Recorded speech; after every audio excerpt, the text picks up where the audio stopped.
전능하신 하나님 아버지 은혜를 감사합니다. 귀하고 복된 주일을 우리에게 주셨사오니 말씀과 기도로 하나님께 나가며 이 하루를 시작하기 원합니다. 성령님 우리를 인도하여 주시옵소서. 예수님 이름으로 기도드립니다. 아멘. 찬송가 299장 하나님께 찬양드립니다. 하나님 사랑은 온전한 참사랑 내 맘에 부어주시사 충만케 하소서. 내 주님 참사랑 햇빛과 같으니 그 사랑 내게 비추사 뜨겁게 하소서. 그 사랑 앞에는 풍파도 그치며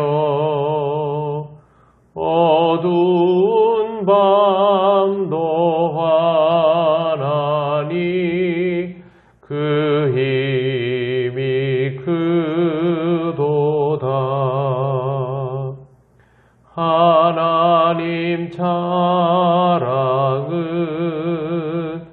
온전한 참사랑 내 맘과 영에 채우사 새 힘을 주소서.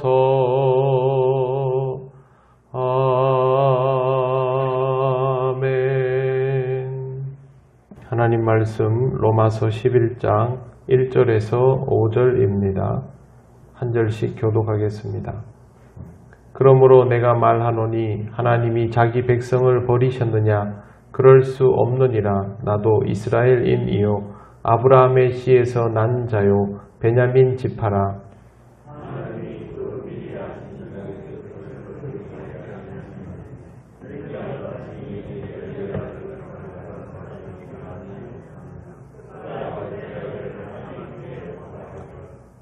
주여 그들이 주의 선지자들을 죽였으며 주의 제단들을 헐어버렸고 나만 남았는데 내 목숨도 찼나이다 하니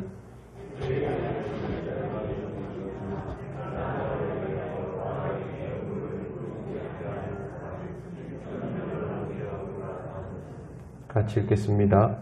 그런즉 이와 같이 지금도 은혜로 택하심을 따라 남은 자가 있느니라. 아멘.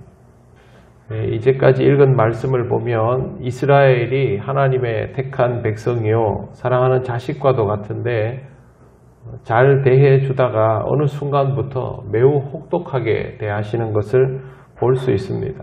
그러면 이스라엘의 입장에서는 특혜를 누리다가 하나님으로부터 오히려 버림을 받았다라고 생각하게 됩니다.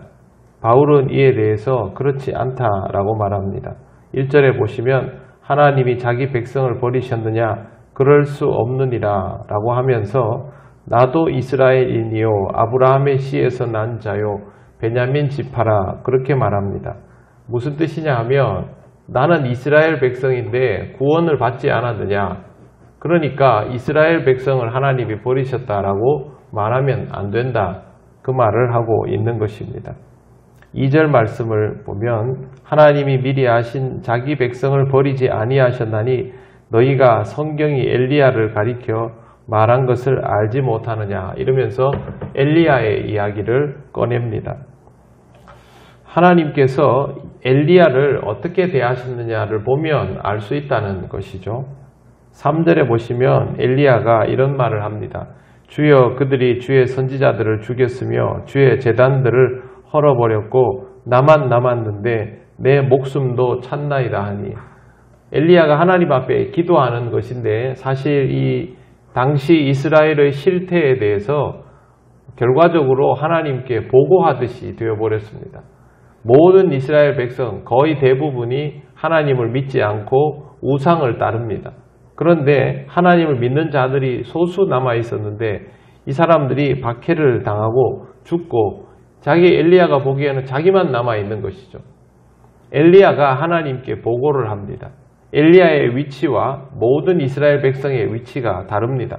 엘리야는 여전히 하나님을 믿고 나머지 이스라엘 백성은 하나님을 믿지 않고 그런 상태가 되어 있을 때 이스라엘이 다 구원을 못 받는다면 이 백성들과 엘리야에 대한 처우가 똑같아야 되지요. 하나님은 이렇게 말씀하십니다. 4절 보십시오. 그에게 하신 대답이 무엇이냐? 내가 나를 위하여 바알에게 무릎을 꿇지 아니한 사람 7,000명을 남겨두었다 하셨으니 하나님은 우상 숭배자들은 처단하시지만 우상 숭배를 하지 않는 사람들은 다 남겨두시고 또 엘리야에게 이 사실을 알려주십니다. 엘리야는 알 수 없는 내용이죠. 그러니 하나님께서 엘리야를 비롯한 하나님을 믿는 자들은 보호하여 주시고 구원하여 주신다라는 명백한 사실이 여기에 기록이 되어 있는 것입니다. 즉 이스라엘 백성이 다 망해도 하나님을 믿는 자는 망하지 않는다라는 뜻이죠. 그래서 바울은 이 말을 합니다. 5절 보십시오. 그런즉 이와 같이 지금도 은혜로 택하심을 따라 남은 자가 있느니라. 이스라엘 혈통에도 분명히 구원받는 자가 있다라고 말합니다.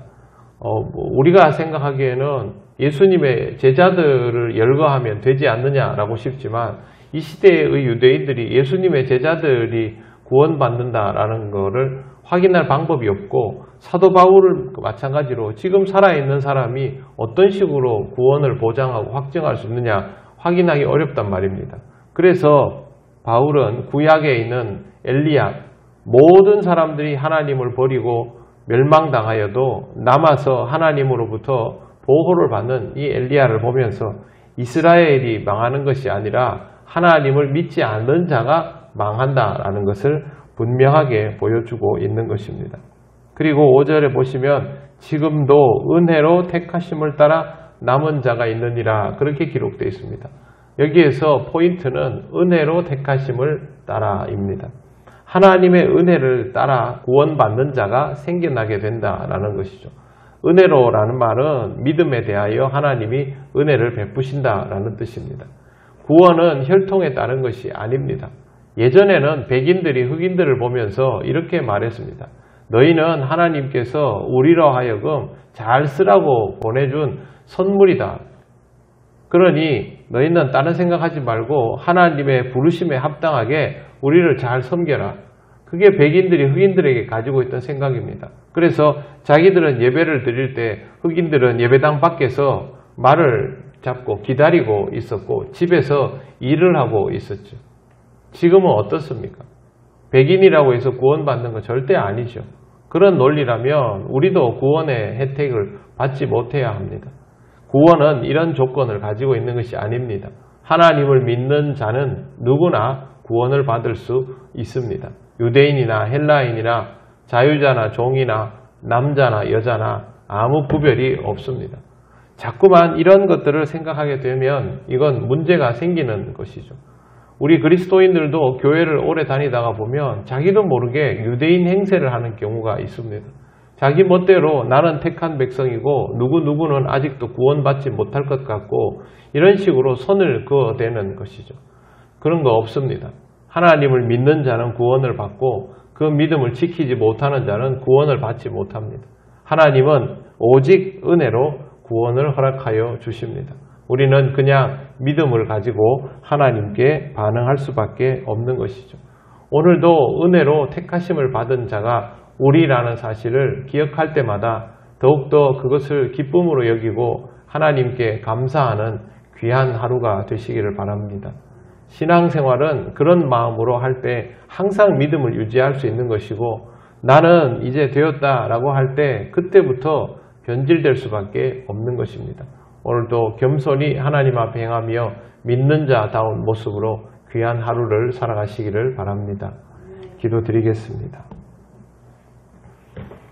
하나님 은혜를 감사합니다. 하나님께서 이스라엘을 구원하시는 것이 아니라 믿는 자를 택하시고 구원하시는 것임을 우리가 항상 잘 기억하고 우리도 믿는 자의 모습을 잘 유지하며 하나님께 늘 영광을 돌리는 삶이 되게 인도하여 주시옵소서.